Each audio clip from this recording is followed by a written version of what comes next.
Kevin Hines, wildlife biologist and leader of the wildlife health program for DEC. I've been working here approximately 28 years or so. The birds are found dead in the field. They're brought here for examination. We do an initial swab to test them for avian influenza. Depending on the results of that test, the bird will either be incinerated if it's positive, or it'll be examined with a gross necropsy if it's negative. And we will further examine the bird and try to determine the cause of death for that animal.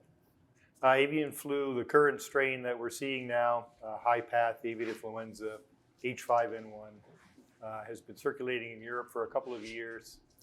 In late 2021, it made the jump across the Atlantic into Newfoundland, Canada.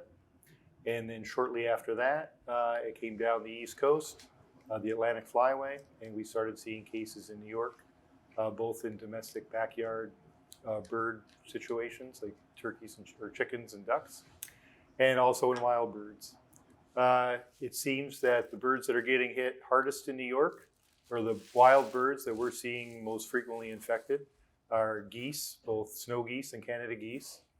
And we're also seeing a fairly large proportion of bald eagles affected, which was somewhat surprising to us at first.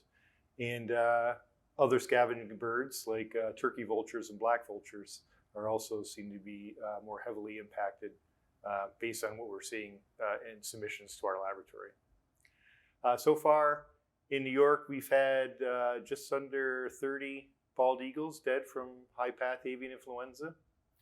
And 7 of those eagles were from within or immediately around the Adirondack Park. That's 30 eagles that we know about.